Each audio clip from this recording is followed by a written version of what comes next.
Ngayon, palitan natin yung power supply. Ito ipapalit natin power supply. Ano lang to, second hand. Ayan, second hand na power supply. Siyempre, na-stock na ng matagal to. Pag na-stock, kailangan natin test muna. Kailangan natin ng power supply tester. Kailangan mapag-power muna natin bago natin isalpak dun sa PC. Kasi kung kailan nakasetup, tapos hindi gagana, nako, ang sakit niyan. Okay, madali lang naman gamitin yung ano na ito, power supply tester. May mga terminal naman yan, hindi kayo malilito. Yan na, sa Facebook na ako gumagawa ng tutorial, hindi na sa YouTube. Yan, may mga ano lang naman yan. Basic lang naman yan. May mga terminal yan.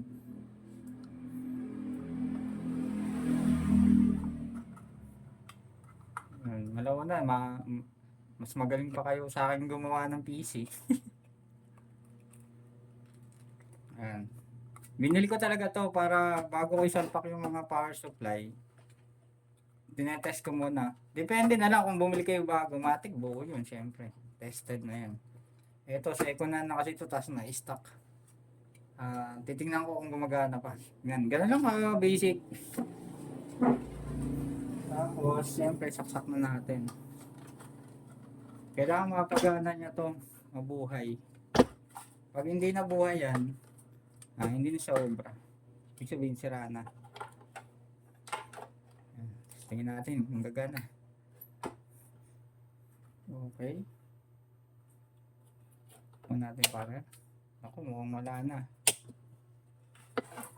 Mukhang sira na to.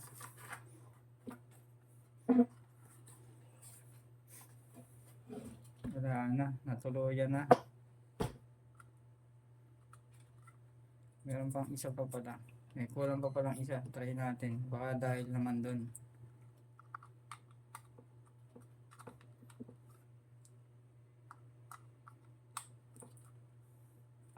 Mukhang wala na. Dead bat na.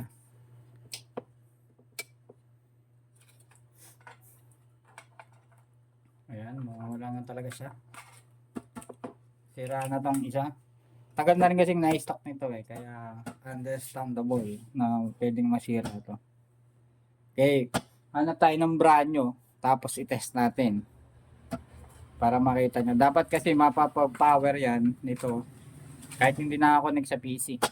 Okay, kuha tayo ng kuha tayo ng isang brand nyong power supply, okay?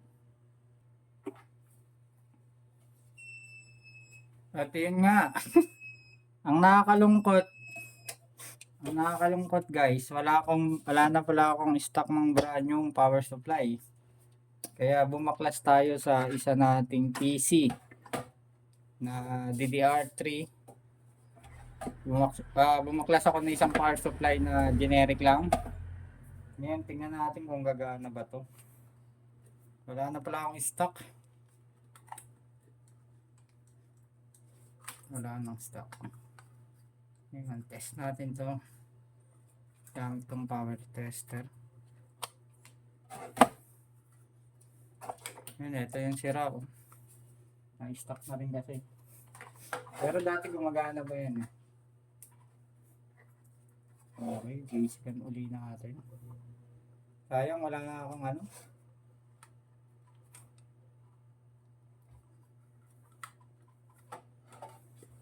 Wala na akong stock na brand yung ano.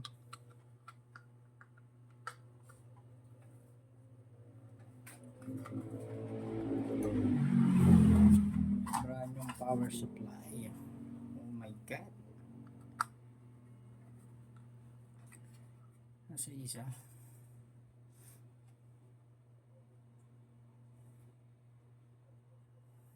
Pero pag doktorindahan natin to.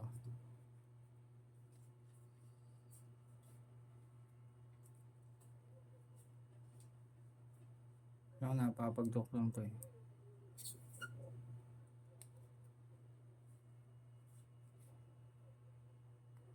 Yun o. Salpak natin.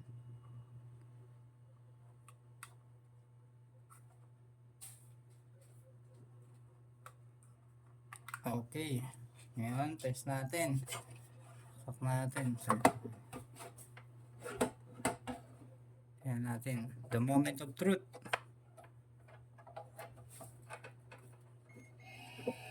Ayan.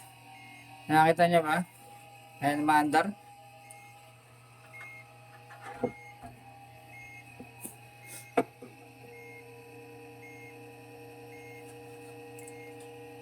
Nabuhay. Ibig sabihin, all goods.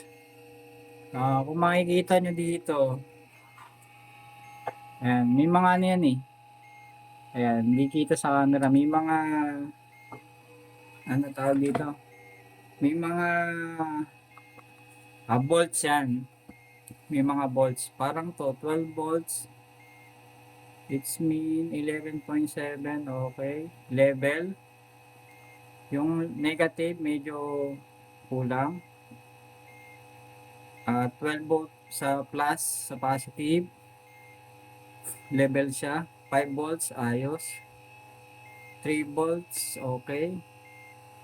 Sa plus, medyo mababa. Sa plus, okay. Pero okay naman siya.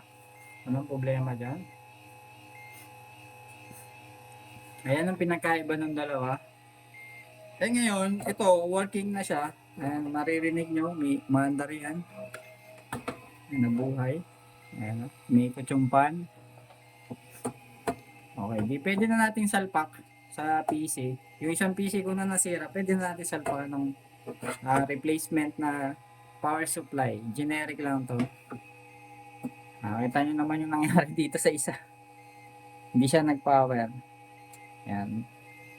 Kahit hindi nakasaksak sa PC ito guys, basta meron kayong power supply tester, matetest nyo na, mabubuhay nyo na siya. Okay. Basic lang. Basic lang. Okay. Yun. Pwede ko nang salpak sa PC at magagamit na natin. Okay. Basic lang yan. Basican lang natin lagi. Okay. Yan. Sana may natutunan kayo. Natutunan lang kayo sa basic. Basic lang. Bili kayo power supply pag gusto nyo mag-practice mag-repair ng PC. Kailangan nyo lang mamuhunan sa mga sa mga parts, sa mga gamit para makapag-test kayo.